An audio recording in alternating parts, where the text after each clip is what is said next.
বেড়াতে যেতে কে না ভালোবাসে, তবে বিশেষ করে আমরা বাঙালিরা বেড়াতে যেতে খুবই ভালোবাসি। বেড়াতে যাবার কথা উঠলেই আমাদের প্রথম মাথায় আসে যার নাম, তার নাম হলো দীপুদা। হ্যাঁ, দীঘা, পুরী, দার্জিলিং। এই দীঘা, পুরী, দার্জিলিংয়ের মেইন আকর্ষণ হলো দীঘা। তবে না, এখন আর শুধু দীঘা নয়, এখন হলো জগন্নাথ ধাম দীঘা। দীঘার পর্যটনে এবার সংযোজন হয়েছে অভূতপূর্ব, চোখ ধাঁধানো সুবিশাল জগন্নাথ মন্দির।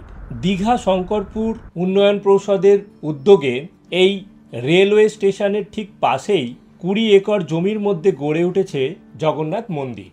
এই জায়গাটা হলো ভোগী ব্রহ্মপুর। 2022-এর অক্ষয় তৃতীয়ার দিন এই মন্দিরের ভিত্তিপ্রস্তর স্থাপন করা হয়েছিল, আর 2025-এর 30শে এপ্রিল অক্ষয় তৃতীয়ার দিনই এই মন্দিরের শুভ উদ্বোধন হবে। আসুন একটা ড্রোন শটের মাধ্যমে আপনাদের দেখিয়ে দিই এই জগন্নাথ মন্দিরের কোথায় কি থাকছে। এই হলো মন্দিরটার একটা টোটাল টপ ভিউ। মন্দিরের এই বাঁ দিকে যে রোডটা দেখা যাচ্ছে, এই রোডটাই হলো মেন রোড। এই রুটটা হলো এগরা কন্টাই রুট। এই রোডটা আপাতত বন্ধ আছে, কারণ এখানে একটা নতুন গেট তৈরি হচ্ছে। কিছুদিনের মধ্যেই এই গেটটা খুলে দেওয়া হবে, তখন এখান দিয়ে কিন্তু গাড়ি চলাচল করতে পারবে। এই যে দূরে দেখা যাচ্ছে নিউ দীঘা রেলওয়ে স্টেশন, এখানে যাওয়ার জন্যে অটো টোটোগুলোকেই পাঁচিলের ধার দিয়ে ঘুরিয়ে দেওয়া হচ্ছে। বড় গাড়ি এবং কার এই গেট থেকেই ফিরিয়ে দেওয়া হচ্ছে। ওই পারে যেতে গেলে দীঘা বাইপাস যে রুটটা আছে, ওই রুট দিয়ে ঘুরিয়ে দেওয়া হচ্ছে গাড়ি। তো আসতে কোনো অসুবিধা নেই, সাময়িকভাবে রাস্তাটা বন্ধ আছে, কিছুদিনের মধ্যেই রাস্তাটা চালু হয়ে যাবে। এই দীঘা জগন্নাথ মন্দিরের মেন গেট হলো এটার নাম হলো চৈতন্য গেট। একটা বড় গেট আর দুপাশে দুটো ছোট গেট রয়েছে। এই গেট দিয়ে প্রবেশ করতে হবে। প্রবেশ করার পরে প্রথমেই দুপাশে রয়েছে বিশ্রামালয়, তারপরে সিংহদুয়ারের দিকে যাবার পথেই দুপাশে রয়েছে তিনটে ছটা, এবং সিংহদুয়ার পার হয়ে রয়েছে আরও তিনটে ছটা, টোটাল 12টা রয়েছে দীপস্তম্ভ। এই দীপস্তম্ভের মধ্যে দীপ প্রজ্বলিত হবে। আর সিংহদুয়ারের সামনেই রয়েছে একটা অরুণ স্তম্ভ। এই মন্দিরকে কেন্দ্র করে চারপাশে রয়েছে অনেক ভালো ভালো হোটেল এবং রিসর্ট।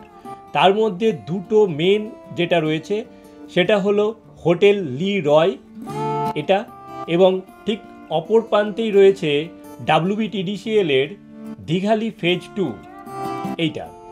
এই যে দূরে দেখা যাচ্ছে নিউ দীঘা রেলওয়ে স্টেশন। এই রেলওয়ে স্টেশন থেকেও কিন্তু এখন মন্দিরটাকে খুব সুন্দরভাবে দেখা যাচ্ছে। এই স্টেশন থেকে বেরিয়ে বাঁ দিকে অটো টোটো করে চলে আসা যাচ্ছে এই মন্দিরে, অথবা আপনারা পায়ে হেঁটেও চলে আসতে পারেন এই মন্দিরের মেন গেটে। পুরীর জগন্নাথ মন্দিরের মতো দীঘার জগন্নাথ মন্দিরেরও রয়েছে 4খানা দুয়ার। পূব দিকে রয়েছে সিংহদুয়ার, পশ্চিম দিকে রয়েছে ব্যাঘ্রদুয়ার, উত্তর দিকে হস্তিদুয়ার এবং দক্ষিণ দিকে রয়েছে অশ্বদুয়ার। এই অরুণ স্তম্ভের সামনেই রয়েছে অরুণ দুয়ার। অরুণ দুয়ারের পরই দুপাশে রয়েছে দুটো পদ্মকুণ্ড। এটা দীঘাতে নতুন সংযোজন। এই অরুণ দুয়ার পার করলেই পড়বে সিংহদুয়ার। এই দিকটাই হচ্ছে পূব দিক। সিংহদুয়ার দিয়ে প্রবেশ করলেই দেখা যাবে প্রভু জগন্নাথকে। এই মেন মন্দিরের দিকে মুখ করে দাঁড়ালে বাঁ হাতে পড়বে হস্তিদুয়ার, যেটা উত্তর দিক, এবং ডান দিকে পড়বে অশ্বদুয়ার, যেটা দক্ষিণ দিক। দীঘায় যে পুরনো জগন্নাথ মন্দির রয়েছে সেটা একদম সমুদ্রের ধারে। এটা এখন যে মন্দিরটা তৈরি হচ্ছে এখান থেকে প্রায় 2 কিলোমিটার দূরে। এই প্রথম লেনটা ছেড়ে তার পরের লেন দিয়ে যেতে হবে। ঠিক এইখানে প্রথমে মনে করা হয়েছিল ওল্ড জগন্নাথ মন্দিরের কাছেই তৈরি করা হবে এই নতুন জগন্নাথ মন্দির, কিন্তু পরিবেশগত কারণে পারমিশন না মেলায় নবনির্মিত মন্দির তৈরি হয়েছে ভোগী ব্রহ্মপুরে 20 একর জায়গার উপরে। তবে পুরনো যে জগন্নাথ মন্দিরটা রয়েছে সেখানেই পাশে এখন তৈরি করা হচ্ছে মাসির বাড়ি। এই মন্দিরের পূজিত দেবতা হলেন জগন্নাথ, বলভদ্র এবং মাতা সুভদ্রা। তবে পুরীর জগন্নাথ কিন্তু নিম কাঠ দিয়ে তৈরি, এখানে জগন্নাথ তৈরি হয়েছে মার্বেল পাথর দিয়ে, কিন্তু দু জায়গাতেই রয়েছেন রত্নবেদির উপরে। বেরিয়ে আসার সময় এই মন্দিরটা দিয়েই কিন্তু আপনাদের বেরিয়ে আসতে হবে। এই মন্দিরটা রাজস্থানের বংশী পাহাড়পুরের গোলাপি বেলে পাথর দিয়ে তৈরি করা হয়েছে। অযোধ্যা রাম মন্দিরেও এই পাথরই ইউজ করা হয়েছে। মন্দিরের গায়ে লক্ষ্য করা যায় কলিঙ্গ স্থাপত্য শিল্পশৈলী। তৈরি করতে খরচ হয়েছে প্রায় 200 কোটি টাকা এবং সমস্ত খরচই হয়েছে সরকার পক্ষ থেকে, এবং এটা তৈরি করেছে হিডকো কোম্পানি। পুরীর মতো এই মন্দিরেও রয়েছে 4টে ভাগ।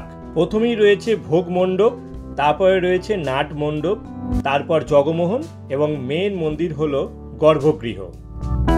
এখানে চারিদিকে রয়েছে মন্দিরে ওঠার জন্য সিঁড়ি, তবে সিঁড়ির পাশাপাশি র্যাম্পিংয়ের ব্যবস্থাও করা আছে, যাতে হুইল চেয়ারে করেও ভক্তরা আসতে পারেন মূল মন্দিরে।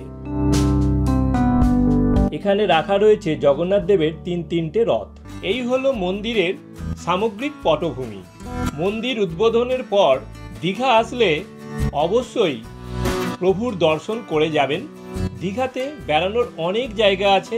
দীঘা বেড়াতে এলে দীঘা সংলগ্ন তাজপুর, উদয়পুর, শঙ্করপুর, তালসারি এই জায়গাগুলোও আপনারা ঘুরে দেখতে পারেন। এগুলো খুব সুন্দর জায়গা। দীঘাতে এলে কি কি জায়গা ঘুরে দেখবেন, কিভাবে ঘুরে দেখবেন, কোথায় থাকবেন, তার বিস্তারিত ভিডিও লিংক আমাদের ডেসক্রিপশানে দেওয়া রইল।